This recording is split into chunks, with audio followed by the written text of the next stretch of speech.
Bonjour tout le monde. On va commencer le premier chapitre avec un rappel en probabilité, les notions qu'on a déjà vues en deuxième année classe préparatoire. L'objectif de ce chapitre, c'est d'abord faire rappeler les notions qu'on a déjà vues et aussi introduire ce module programmé pour la première année du cycle ingénieur. La probabilité, bien sûr, pourquoi un ingénieur est demandé d'étudier ce module. D'abord parce que c'est un module dont il aura besoin le long de son cursus, quelle que soit la spécialité, et même un ingénieur aura besoin de certaines de ces notions dans ses projets et aussi en exerçant dans le monde professionnel. Donc, on a par exemple en informatique, on a toujours besoin de notions de statistiques avancées pour, par exemple, la fouille des données ou bien ce qu'on appelle par data mining. La modélisation stochastique, eh bien, la modélisation aléatoire, elle est toujours demandée, par exemple en logistique. Et bien sûr, un ingénieur en général, il sera demandé d'analyser des résultats, de faire des calculs de prédiction, de choisir un échantillon pour vérifier la véracité de certaines hypothèses qu'il voudrait par exemple montrer ou prouver, et de prendre des décisions. Donc pour ça, il aura toujours besoin des notions de probabilité avancée et de statistique. On commence le rappel. Donc, c'est quoi une expérience aléatoire? Donc, une expérience aléatoire, une expérience dite aléatoire, si et seulement si elle vérifie les deux propriétés suivantes. D'abord, elle serait appelée expérience aléatoire si on ne peut pas prédire le résultat exactement, mais par contre, on a une idée très claire sur tous les résultats possibles. Si par exemple par rapport à une expérience, on n'a pas une idée qui est très claire par rapport aux résultats possibles, dans ce cas, on ne peut pas appeler cette expérience une expérience aléatoire. Ici, par exemple, on peut, d'une manière ou d'une autre, prédire un certain résultat. Aussi, cette expérience ne sera pas une expérience aléatoire. Donc, par exemple, si on prend le cas le plus simple du lancer du dé, donc on sait très bien qu'il y a 6 possibilités. 1, 2, 3, 4, 5 ou 6. Donc, on connaît très bien l'ensemble de tous les résultats possibles. Et quand on lance un dé qui n'est pas truqué, je ne peux pas prédire est-ce que le résultat c'est 1, 2, 3, 4, 5 ou 6. Et par suite, le lancer du dé, c'est une expérience aléatoire. Mais si par exemple le dé était truqué, dans ce cas, si par exemple le fait d'avoir un 6, elle est plus probable que les autres résultats, dans ce cas, je ne peux pas parler d'une expérience aléatoire. Comme on a déjà bien défini, l'espace de tous les résultats possibles, c'est ce qu'on appelle par l'ensemble fondamental ou bien par l'espace d'état qu'on note généralement par grand oméga. Donc, un résultat possible de l'expérience, on le note généralement par petit oméga, et c'est ce qu'on appelle par un événement simple. On va le définir juste après. Donc, le lancer d'une pièce de monnaie aussi, c'est une expérience aléatoire parce que je peux très bien connaître tous les résultats possibles qui est pile ou face, mais en lançant la pièce de monnaie, je ne peux pas prédire le résultat.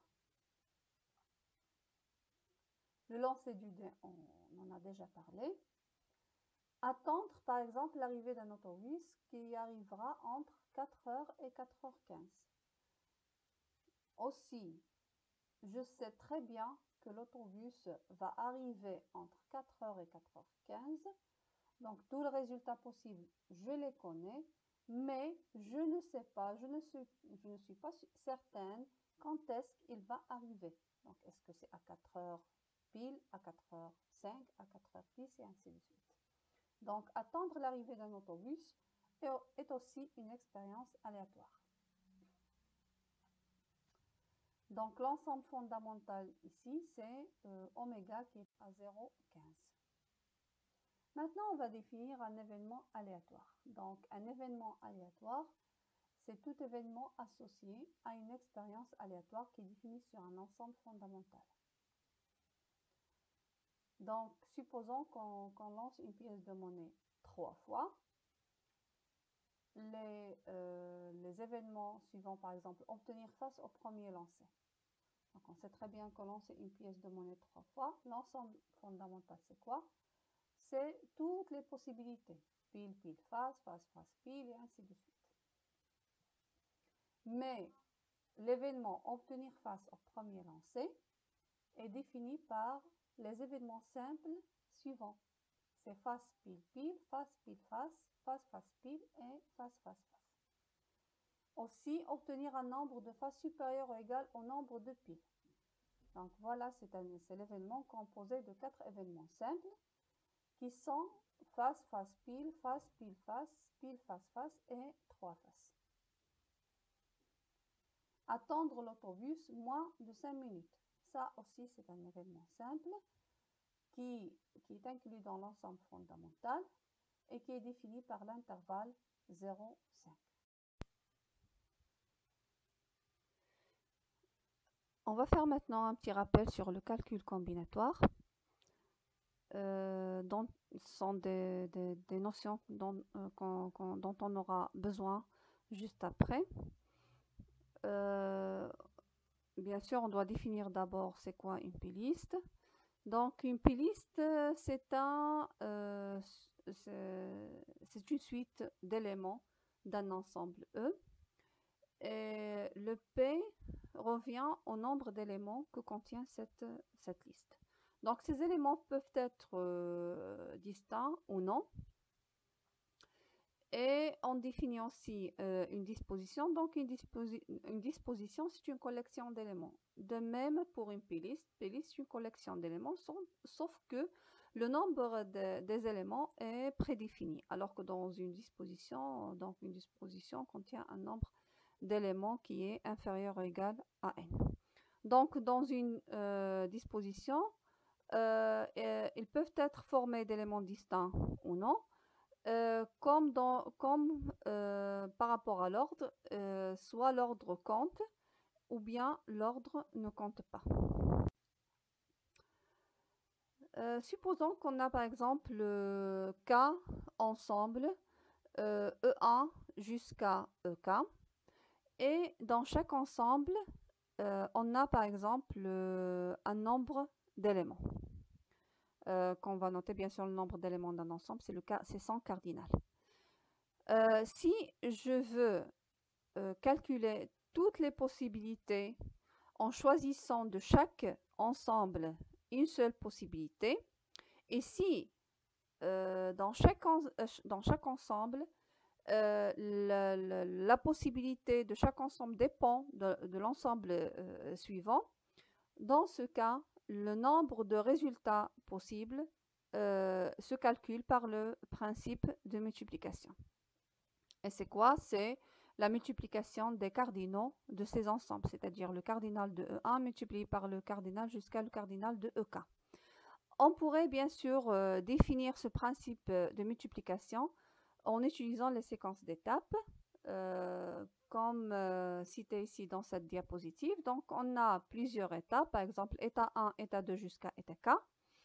Et dans chaque étape, on a des résultats possibles. Donc, on a N1 résultats possibles dans la première étape, N2 résultats possibles dans la deuxième étape et NK résultats possibles dans la quatrième étape.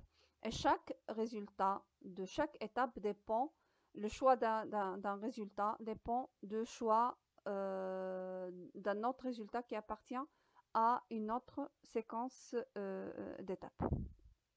Et pour pouvoir calculer le nombre de tous les résultats possibles, qu'est-ce qu'on fait? On applique le principe de multiplication et on multiplie le nombre de résultats possibles de la première séquence multiplié par le nombre de résultats possibles de la deuxième, de la troisième jusqu'à la quatrième. Considérons l'exemple suivant. Supposons qu'on a 4 chemins qui relient 2 points A et B et 3 chemins qui relient les points B et C. Combien y a-t-il d'itinéraires pour aller de A à C? Ici, on va considérer le premier ensemble qui contient 4 possibilités, le deuxième ensemble qui contient 3 possibilités. Donc, en appliquant le principe de multiplication, le nombre de possibilités totales, puisque le choix dans le premier ensemble dépend du choix dans le deuxième ensemble, le nombre de possibilités totales, c'est 4 multiplié par 3.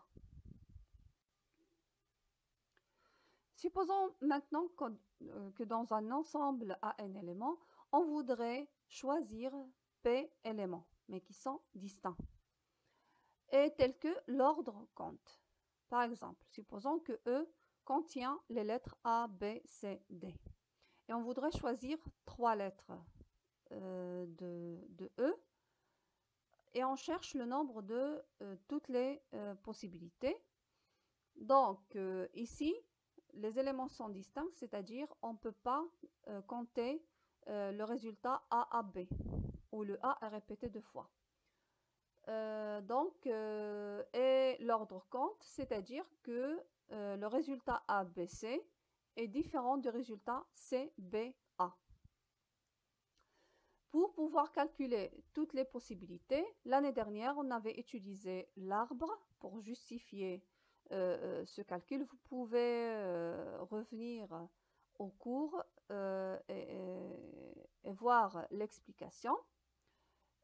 Ou bien, vous pouvez bien sûr appliquer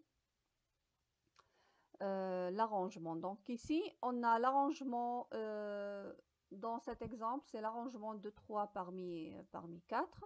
Et en général, c'est l'arrangement de P parmi n, qui est égal à factoriel n sur factoriel de n moins P.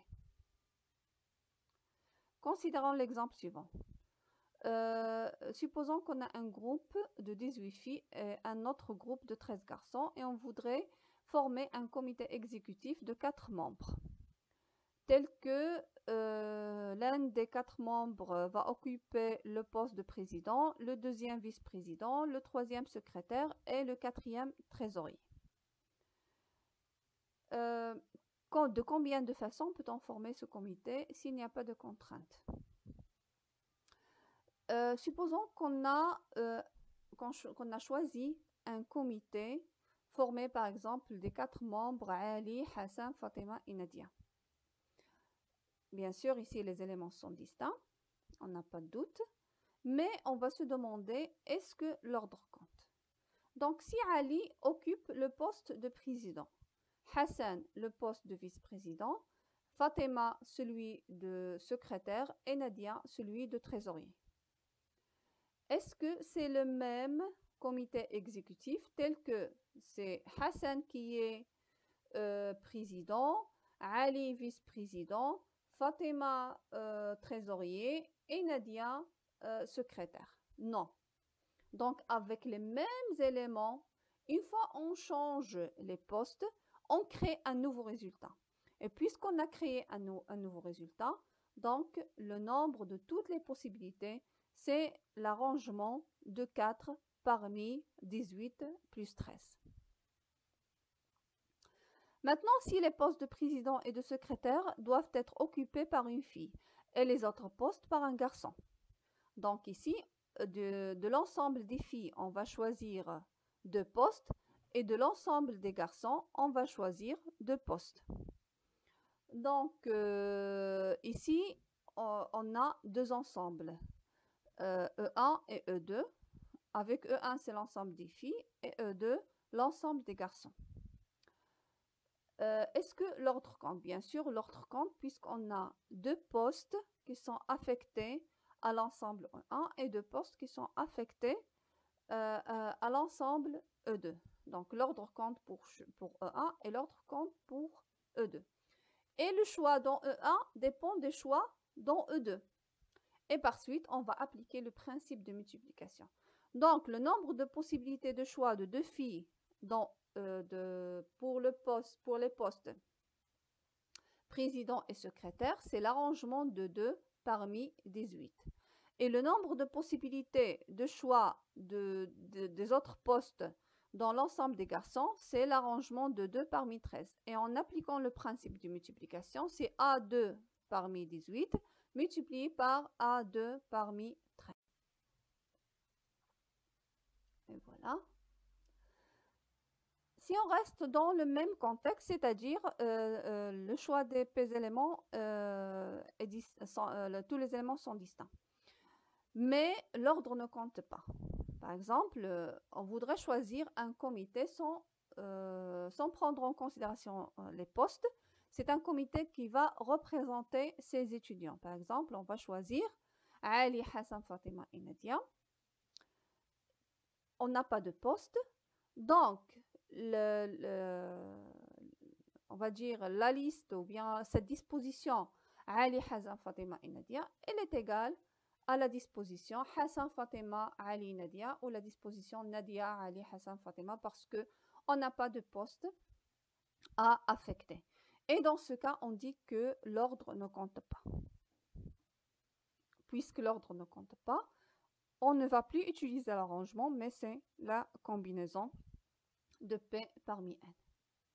Et bien sûr, pour pouvoir, on va dire, enlever toutes les permutations des éléments, on va diviser l'arrangement de P parmi N par le nombre de permutations possibles de cette disposition qui est P factoriel. Et donc, la combinaison de P parmi N, c'est l'arrangement de P parmi N divisé par P factoriel.